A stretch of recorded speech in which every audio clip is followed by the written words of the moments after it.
എന്താടാ ഇത്? കണ്ടിട്ടൊരു കൊട്ടാരം പോലെ ഉണ്ടല്ലേ? കൊട്ടാരം പോലെയല്ല, കൊട്ടാരം തന്നെ. അയ്യോ, ചേട്ടന് മലയാളം അറിയൂ? മലയാളമല്ലേ ഇപ്പൊ പറഞ്ഞത്? എടാ, ഇത് കേരള ബോർഡറാണ്.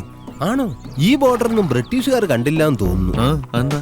അല്ല, അവന്മാര് ഒരുവിധപ്പെട്ട രാജാക്കന്മാരെല്ലാം തീർത്തിട്ട് അവിടുന്ന് പോയതേ. നീ സയൻസ് പഠിച്ചിട്ടില്ല, അതിന്റെയാ. എന്നാലും ഇതിച്ചിരി കടുപ്പായി പോയി. യവന്മാരുടെ വേഷമൊക്കെ കണ്ടിട്ട് ഒരുമാതിരി രാജാപ്പാട്ട് നാടകം പോലെയുണ്ട്. അപ്പൊ ഇനി ആരെവിടെ അടിയൻ ഇതൊക്കെ കേൾക്കാൻ പറ്റുമായിരിക്കും. ഇതിലെ അതെ, ഈ നാട് ഭരിച്ചിരുന്നത് ഇവരായിരുന്നോ? ഇപ്പോഴും അതെ. പോലീസും കോടതിയൊക്കെ ഉണ്ടെങ്കിലും ഈ നാടിന് ഇപ്പോഴും കൊട്ടാരത്തിലെ നിയമമാണ് അവസാന വാക്ക്. പണിയാവോ? വേഷത്തിലും ആചാരത്തിലും ഒക്കെ കൊട്ടാരത്തിൽ ഇപ്പോഴും സാമ്പ്രദായിക രീതികൾ തന്നെയാണ്. ഓ, അസലായിരിക്കണു. നിന്റെ ഭാഷയ്ക്ക് എന്താ ഒരു മാറ്റം? നമ്മള് നമ്പൂതിരികൾ അന്ന് തെറ്റിദ്ധരിച്ചോട്ടെ. കൊട്ടാരല്ലേ, ബഹുമാനം കിട്ടിയാലോ. വരാ. എല്ലാരും ചുവന്ന ഡ്രസ്സാണല്ലോ. പാർട്ടി മീറ്റിംഗിന് പോവാ? ഇവിടെ മുഴുവൻ പീസുകളാട്ടാ. മിണ്ടാതിരിയടാ, ഇല്ല പീസാക്കും. ഇവിടെ താമസിക്കാം, അതാ കൽപ്പന. എവിടെ കൽപ്പന? ഉർവശിണ്ടാ? വരൂ. ഹായ്, എന്താ ഒരു ആതിഥ്യ മര്യാദ? അസലായിരിക്കണു. നല്ല വെടിപ്പുള്ള ആൾക്കാര് അല്ലേ? വന്ന് കയറിയതല്ലേ ഉള്ളൂ, വഴിയെ മനസ്സിലായിക്കോളും.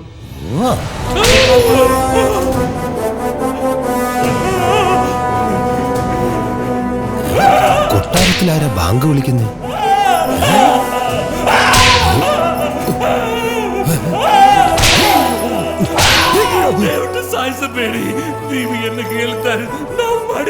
ತಪ್ಪು ಮಾಡಿದವರೆಗೆ ನಾವು ಶಿಕ್ಷೆ ಕೊಡ್ತೀವಿ. ಅದು ನಮ್ಮ ಪರಂಪರೆ ಪದ್ಧತಿ ನಿಯಮ. എന്താടാ? ഇങ്ങോട്ട് വന്നേ, വാ. നല്ല സ്ഥലത്താ നമ്മൾ വന്ന് പെട്ടത്.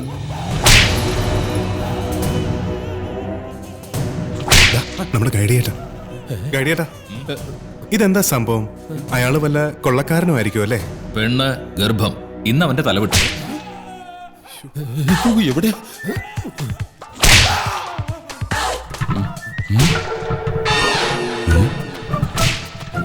നോക്കടാ, ഒടുക്കത്തടിയാ. അവരുടെ ഓരോ അടിക്കും ഭൂമി വരെയാ കുലുങ്ങണേ, കണ്ടാ? ഇത് ഭൂമി കുലുങ്ങുന്നതല്ലടാ, പേടിച്ചിട്ട് കാല് രണ്ടും കൂട്ടിയിടിക്കുന്നതാ.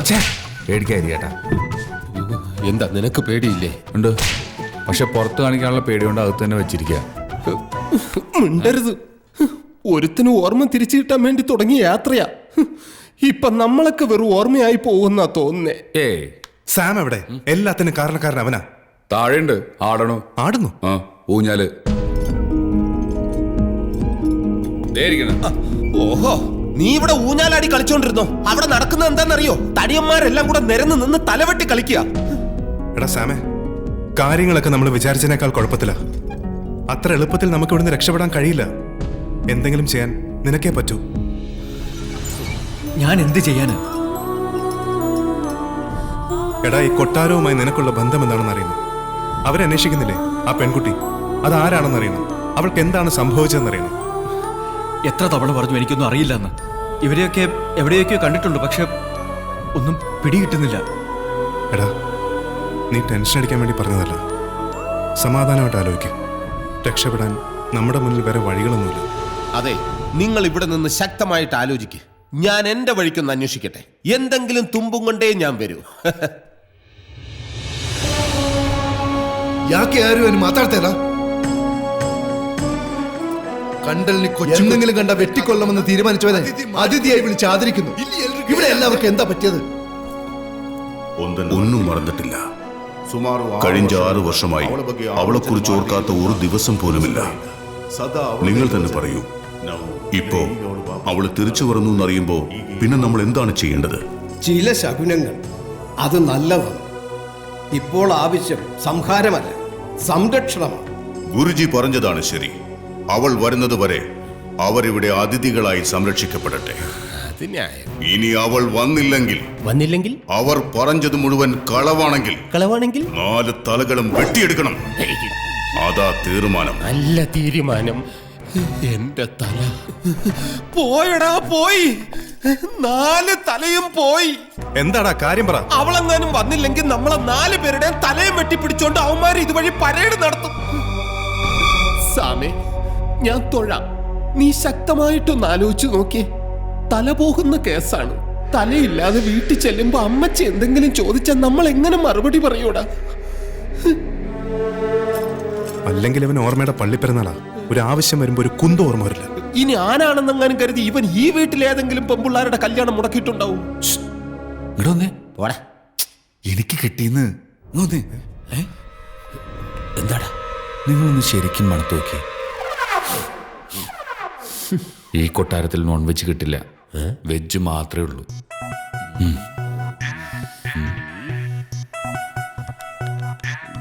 കൊല്ലടാ ഇവനെ.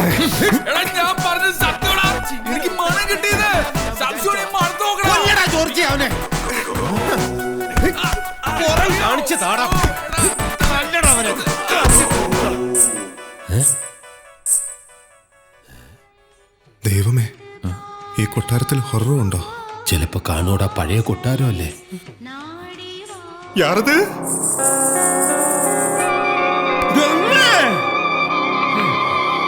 വിടമാട്ടെ. വിട്ടല്ലോ. എന്നാ വാടാ.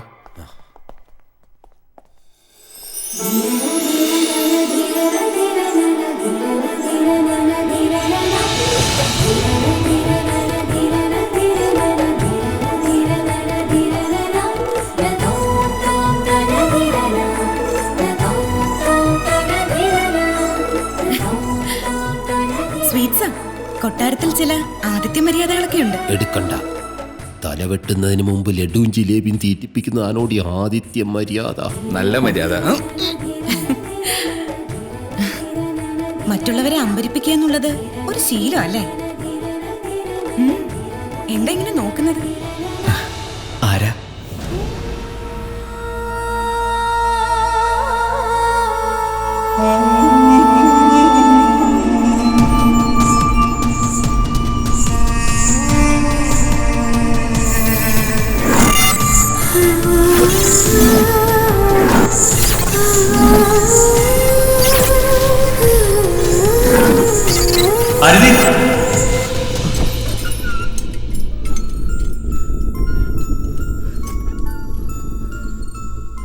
എന്താടാ?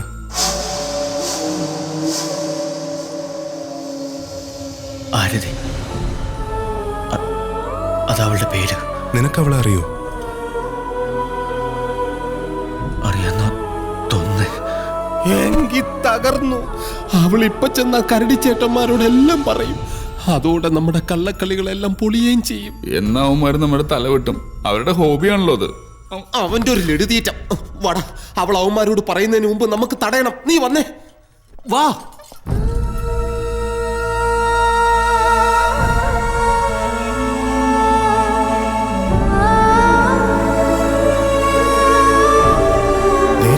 ജോർജ്, എങ്ങനെയെങ്കിലും അവളെ ചാക്കിലാക്കണം. ചാക്കെടുത്തിട്ടില്ല. എന്തായിരിക്കണം? അവളെ കാര്യം പറഞ്ഞ് മനസ്സിലാക്കുക. ഞാൻ വിളിക്കാം. ആദരി. ആദരിയല്ല, ആരതി. ആരതി. സാമിന് ആരതിയെ മനസ്സിലായില്ല എന്ന് പറഞ്ഞത് നുണയാ. ചില നേരത്ത് അവൻ അങ്ങനെയാ, നുണയെ പറയൂ. സാമിന് എന്താ പറ്റിയത്? അയ്യോ, ഒന്നും പറ്റിയില്ല. കുറെ നാളായി കാണാതിരുന്നതിന്റെ ഒരു പരിഭവം, അത്രേ ഉള്ളൂ. ഇപ്പൊ അതും പറഞ്ഞു ഭയങ്കര കരച്ചില. പാവം. അതെ, ഇപ്പൊ അവിടെ ആരതി ആരതി പറഞ്ഞ് നെഞ്ചത്തടിച്ച് കരഞ്ഞോണ്ടിരിക്കുക. ഞാൻ ആരതിയല്ല, മല്ലികയാണ്. എന്താ പറ്റിയത് സാമിന്? ഒന്നും പറ്റിയില്ല. ചിലപ്പോ ഇടയ്ക്കിടയ്ക്ക് ഇതുപോലെ പേരൊന്ന് മാറ്റി വിളിക്കും, അത്രേ ഉള്ളൂ. അല്ലേടാ? ആ, നാളെ അപ്പച്ചനെ കയറി അളിയാന്ന് വിളിച്ചു. അങ്ങനെ പേര് മാറ്റി വിളിക്കാവുന്ന ഒരു ബന്ധമല്ല ഞാനും സാമും തമ്മിലുള്ളത്. ഒന്നെനിക്ക് മനസ്സിലായി, നിങ്ങളെല്ലാവരും ചേർന്ന് എന്തോ ഒളിക്കാൻ ശ്രമിക്കുന്നുണ്ട്. അതെന്തുകൊണ്ടാണെന്ന് എനിക്കറിയില്ല. പക്ഷേ ഒന്ന് ഞാൻ പറയാം, സത്യം എന്താണെന്ന് അറിഞ്ഞില്ലെങ്കിൽ ഒരുപക്ഷെ എനിക്ക് പോലും നിങ്ങളെ രക്ഷിക്കാൻ കഴിയില്ല. ഈ കൊട്ടാരത്തിലെ നിയമങ്ങളെല്ലാം എല്ലാം അറിയാമേ. എന്റെ പൊന്ന് രാജ്ഞി, തല വെട്ടരുത്. എല്ലാ സത്യങ്ങളും ഞങ്ങൾ പറഞ്ഞോളാം. ഇപ്പോഴും എനിക്ക് വിശ്വസിക്കാൻ കഴിയുന്നില്ല. എനിക്കറിയാവുന്ന സാമിന് ഇങ്ങനൊരു... വിശ്വസിക്കണം. ഞങ്ങളുടെ ഈ യാത്ര പോലും ചികിത്സയുടെ ഭാഗമായി ഡോക്ടർ നിർദ്ദേശിച്ചതാണ്. നിങ്ങളെയൊക്കെ എനിക്കറിയാം. എവിടെയോ എപ്പോഴോ കണ്ടു മറന്ന പോലെ. പക്ഷെ ഒന്നും കൂട്ടി വായിക്കാൻ കഴിയുന്നില്ല. മല്ലയ്ക്ക് എങ്ങനെയാണ് സാമിനെ അറിയാവുന്നത്? ഈ കൊട്ടാരവുമായി സാമിനുള്ള ബന്ധം എന്താണ്?